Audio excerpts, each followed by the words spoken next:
Okay, let's get on with implementing some Azure Multi-Factor Authentication.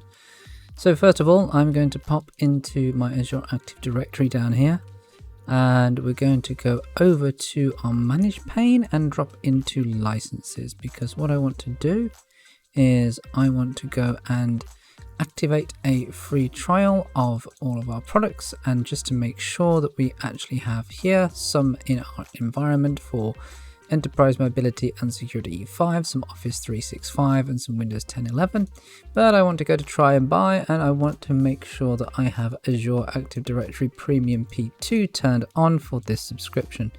This is an extra cost, but Microsoft are very nice in providing us with a free trial. It might take a few minutes for that to actually activate, and while it does, we're going to go back and create a couple of users that we're going to work with in this demo. So the first user that I'm just going to create, we're going to be very inventive with the namings down here. We're just going to call this AAD user 1, and we're going to have a second user generated called AAD user 2 as well.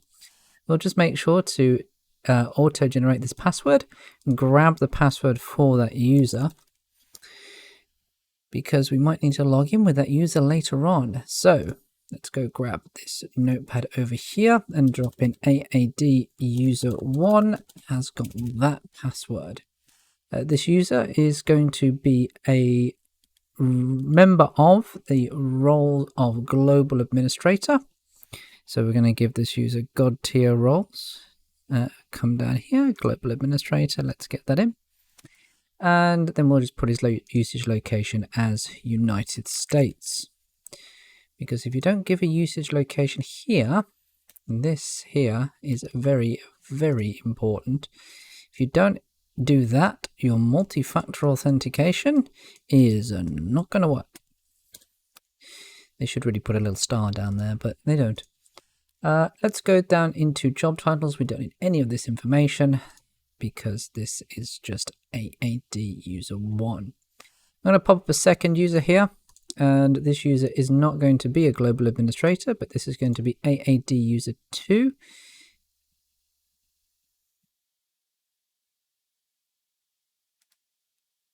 And we'll just pop the name down there as AAD user 2 as well. Show the password for this account, and we've got AAD user 2 as this password. The usage location, again, United States. We'll just keep everybody in America for the moment, and we'll go and create that user. Let's build one more user down here, and let's build us an AAD user 3. And again, we'll auto-generate the password for that third user.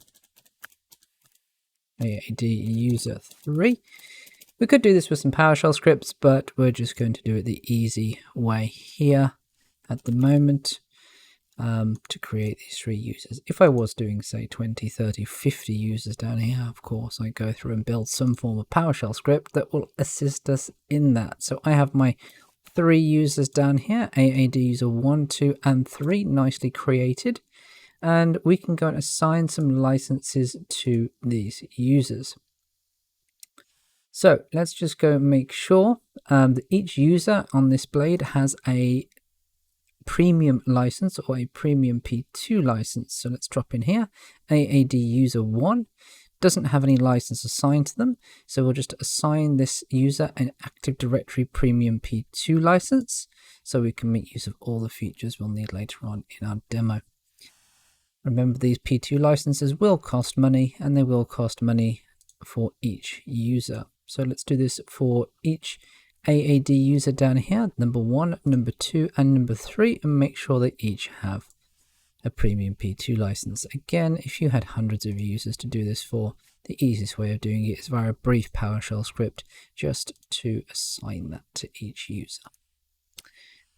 Right, so we're now done with making a few users, and what we're going to do now is we're going to start to configure multi-factor authentication.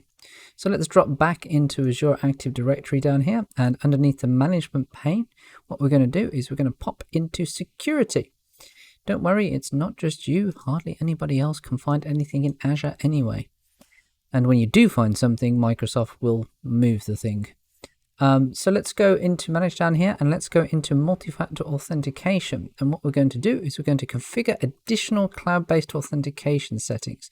So if we look here, this is actually really quite an essential thing to press. It'll pop open a new window for us, and this will allow us to turn on multi-factor authentication or make sure that we can turn on the specific services that we need. Remember, with multi-factor authentication with Azure, we have a number of options. We could do text through phone, we could do notification through a mobile app, or we could use a hardware token. Now, the hardware tokens that Microsoft want to use with this, or the most common that you find out there, is called a FIDO2 key. FIDO2 keys, if we just pop into Google Images to take a look at one of these lovely things. A FIDO2 key looks a little bit like this.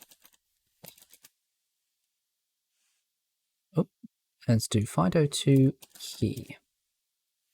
There we go. It looks like this.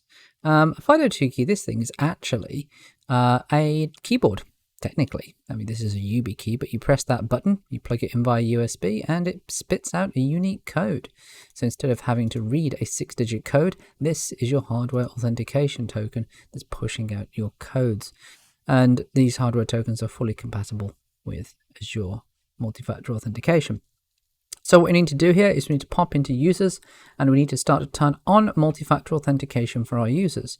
So if I drop into AAD user 1 and I just click enable down here, and this will turn on multi-factor authentication immediately for that user and everything that they actually do. So that's quite nice. This will allow them to use any of those services that we need. And what we can do is we can drop back down here and we can do other things with our multi-factor authentication settings. So if we drop back into multi-factor authentication, what we might want to configure is things like fraud alerts, allowing users to submit fraud alerts and allowing users to automatically block users who submit fraud. This is a really cool setting because what it means is if a user receives a multi-factor authentication request that they didn't actually request themselves, they can submit that and lock their own accounts out.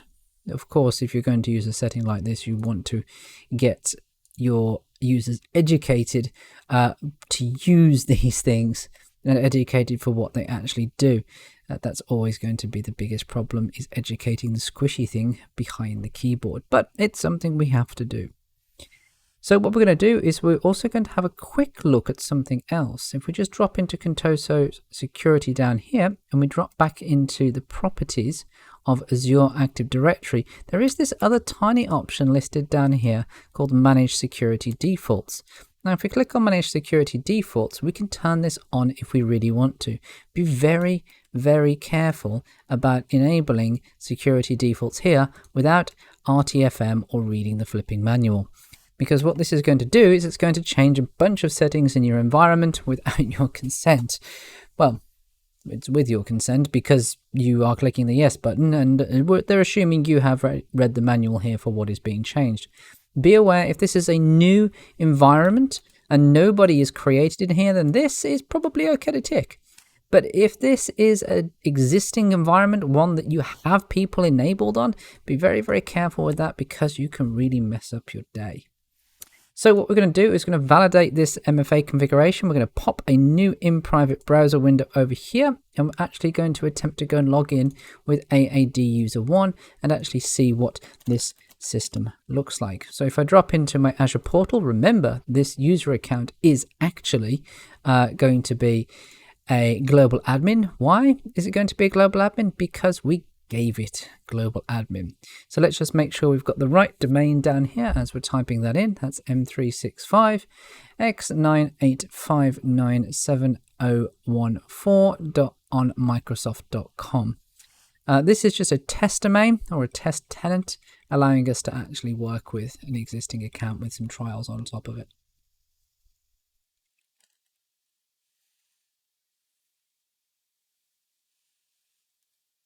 So now we've got that nicely typed out.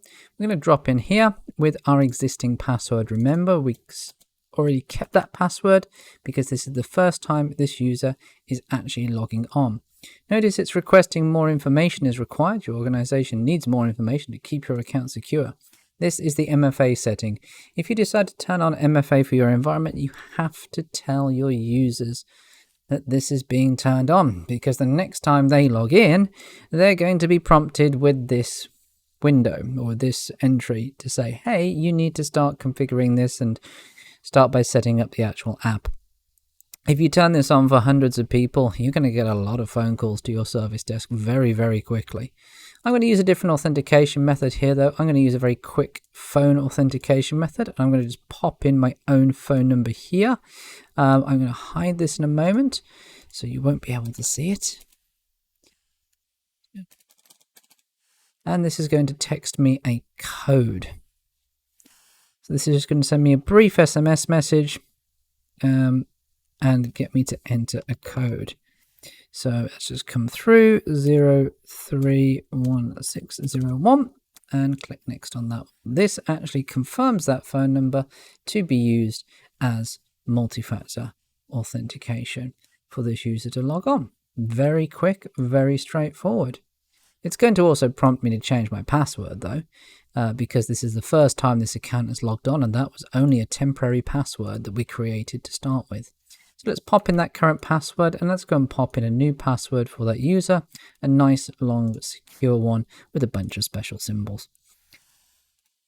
And sign in. So now we should be signed in with AAD user 1, and that's all well and good. The thing is though, that multi-factor authentication for AAD user 1 was actually turned on for everything they're actually using. We might want to go a little bit more granular than this. Rather than using a Thor's hammer approach to turn on multi-factor authentication for this user for everything, we might want to actually pop in here and only turn it on for certain people at certain times. So we can actually do that through something called conditional access policies. Now, conditional access policies are quite cool, but I just have to warn you about something with conditional access policies. They're hiding down here inside the Contoso security section. Well, Contoso is the name of my tenant, and it's hiding down here in conditional access. So let's drop inside here. Before you start playing with conditional access and playing with all these lovely buttons, what I really recommend you do is you actually look up something called an emergency access account. Now, if you look for an emergency access account, the first thing you'll get here is manage emergency access admin accounts in Azure Active Directory. Basically, without going into too much detail here, you can RTFM yourself, you can really screw things up. You can get into a situation with conditional access policies where you could build a policy that blocks you out of your own environment. In fact, you could get quite interesting with these policies. It would technically be possible within conditional access policies to kind of block you from actually accessing Azure or Office or anything that requires Azure Active Directory unless you're coming from a Windows phone, because this conditional access policy still has support for Windows Phone. This lovely thing. So yeah, it would be technically possible to lock yourself out of your entire environment unless you went and bought one of these off eBay. Not a good day. So we're going to create a conditional access policy here, and we're going to name this policy AZ500 policy 1. This is just picking up of a demo from the AZ500 course. We can come inside here. And inside our users, workloads and identities, what we're going to do is we're going to select a specific user. Notice I can use directory roles, or I could use users and groups, or even guest users. But I'm going to pick AAD user 1. Remember, we used Thor's hammer's approach with I'm going to pick AAD user 2. We used Thor's hammer approach with AAD user 1 to turn on multi-factor authentication for everything that we're going to do. But what we're going to do down here is we're going to turn on multi-factor authentication for this user only when they do something specific. So here within Cloud Apps, we can go and select all the applications that are connected to our Azure Active Directory environment. Now notice down here, there's a bunch of Microsoft applications, but this is not the be-all and end-all list. Remember, Azure Active Directory is a completely open system. It uses OAuth and lots of other people can access it. Hence, if you come into Azure Active Directory here, and if you go into this lovely section, If we go and load it up, let's go check out Enterprise Applications down here. And if we click this magic button, which is New Application, what you'll be able to see is you'll be able to see something that Microsoft call the Azure AD Gallery. And the Azure AD Gallery has got a bunch of applications that you will probably recognize in here. Things like Box, things like FortiGate SSL VPN, things like Slack, things like Salesforce. So if you wanted to, for example, use Slack within your organization, you can configure Slack here to use Azure Active Directory. So people can just log straight into your Slack environment with their Azure AD accounts. You could do the same thing for setting up Salesforce. Why set up additional Salesforce accounts when you can just use your Azure Active Directory accounts? Heck, you could even use Workplace from Facebook. I don't quite know why you'd want to use Workplace from Facebook, but you can use Workplace from Facebook if you really want to. Anyway, let's drop back here. What we want to do is we want to actually select this application, the Microsoft Azure Management Application. What this here is, this is the Azure Portal. This is the Azure Portal, and this is also PowerShell and Azure CLI. So when we're actually hitting this Azure Portal with the account of AAD user 2, what is actually going to happen? Well, we could say we can apply specific conditions down here. We could say, for example, that we could apply this if this user met a high risk level. Or maybe we could apply this if the user matched the condition that they will be coming from Windows or Mac or Hippie open source operating systems or even Windows Phone. As I mentioned before, you can mess things up so badly that you can only log into Azure with Windows Phone if you set this configuration up correctly. You've also got things down here like filters for specific devices. If you've got if you've got laptops and desktops Azure Active Directory joined. But what I'm going to do is I'm just going to skim straight down here to grant. And I'm going to say, okay, if this user is logging into the Azure portal, grant them access, but require multi-factor authentication. There's a bit of fun stuff you can do down here as well. For example, requiring the device to be marked as compliant. This requires you to cross-use this with Windows Intune. You can set up things like Intune policies to say that the device maybe has to be BitLocked, or the device has to have the latest Windows updates. So then it would receive a nice compliancy tick. But for the moment, we're just going to require multi-factor authentication for this user. Notice we've also got these policies for report only, on or off. Remember, the best option initially is always to use report only, because then if you screw it up, you're not going to screw up someone's day. But for the moment, this is a demo, so I'm just going to straight up turn this thing on. But you don't want to do that in live. Remember, this is a demo. Okay, this is not the real world.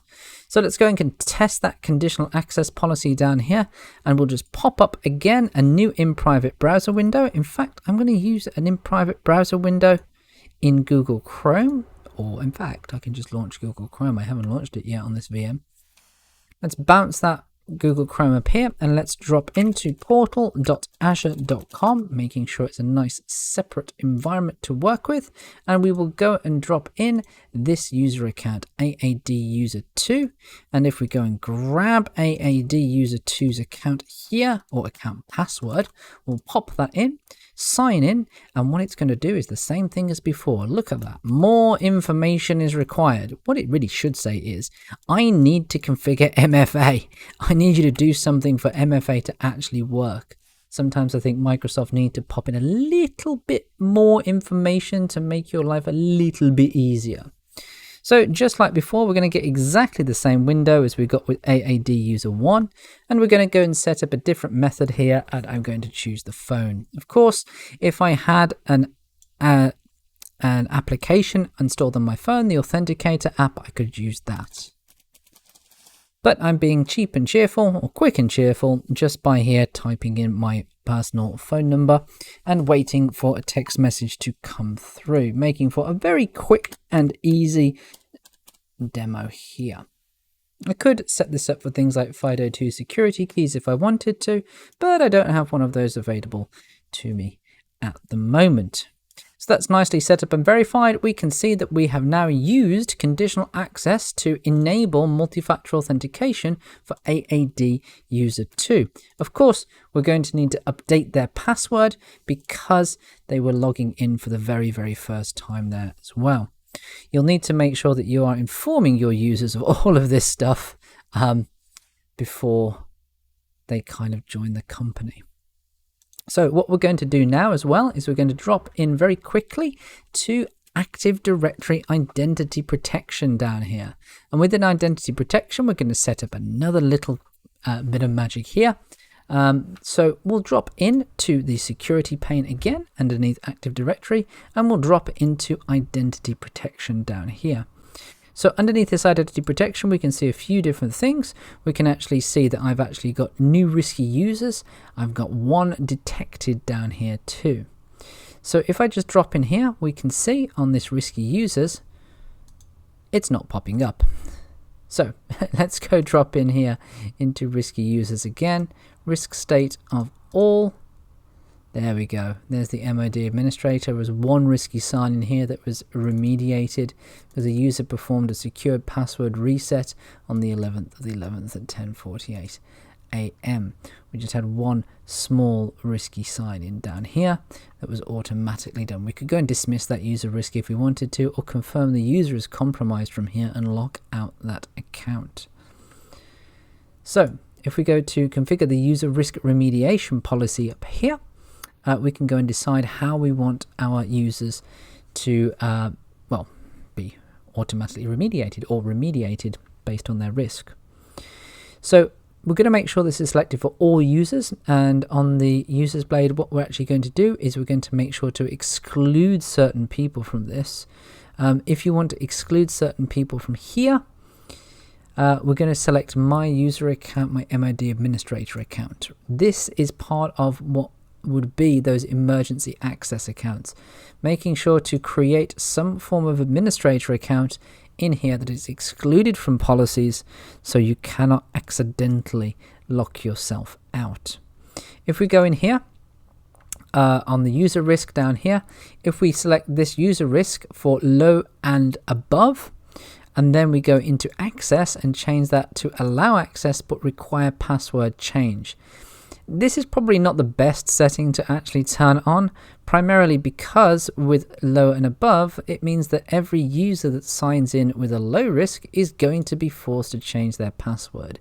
We probably want things like users signing in with high risk. So if a user may be doing impossible travel, or they're signing in from devices that they're not normally recognized from, then we might actually require them to actually force a password change down there. We could do the same thing for sign-in risk policies. Be very, very careful of this because we've only got the enforce policy section down here. And if we jump into, again, sign-in risk policy, or even back to user risk policy now that I've cleared that off, by default, notice that user risk is set to low or above, and by default, that access is set to block access from all users. So you're going to have a very bad time if you turn that on. Again, with the sign-in risk policy as well, notice it's all users and set to low and above and set to access of block access. I don't quite know who kind of designed this in Microsoft, but it's something you've really got to be aware of here. These signing risk policies should probably be set to user risk of high and a sign-in risk of too high as well to be nice and secure inside our environment. If you actually ever want to simulate a high-risk environment and you want to test this, the easiest way of doing it is to just go and use the Tor project. So if you go and download the Tor browser from here, this will 90% of the time set off a high-risk report or a high-risk sign-in inside Azure, which would then allow you to see that within risky users down here. You might also want to set up your weekly digests, but users in Global Administrator, look at that, users in the Global Administrator, Security Administrator, or Security Reader roles are automatically added to this list, and they're automatically going to get an email. Notice my MOD administrator is there too. I could go and add other people in if I really wanted to, but that's identity protection from a very base level. You still need Azure AD Premium for these features to actually work correctly, but you should definitely be aware on your takeaway on the user risk policy and the sign-in risk policy and how that's actually set up, because if you enforce that policy without changing this from low to medium or high, you're probably going to have a bad time. So that's brought us very quickly around to making sure that we had our multi-factor authentication was all nicely configured up here. We set fraud alerts and we went and turned on multi-factor authentication for our AAD user 1 account here within the multi-factor authentication pane. I still have it loaded. And when we also went to AAD user 2 and we turned on multi-factor authentication for AAD user 2 by using not the Thor's hammer approach, but by going into security and going into conditional access and configuring a basic policy here that turned on MFA just for that user and just for actually when they connect here to the Microsoft Azure Management Portal. So I hope you enjoyed that. That was setting up and turning on Azure Multi-Factor Authentication in 2 different ways, by conditional access policy and by initially just the old-fashioned way of turning that on completely for the entire account for every login that they actually do.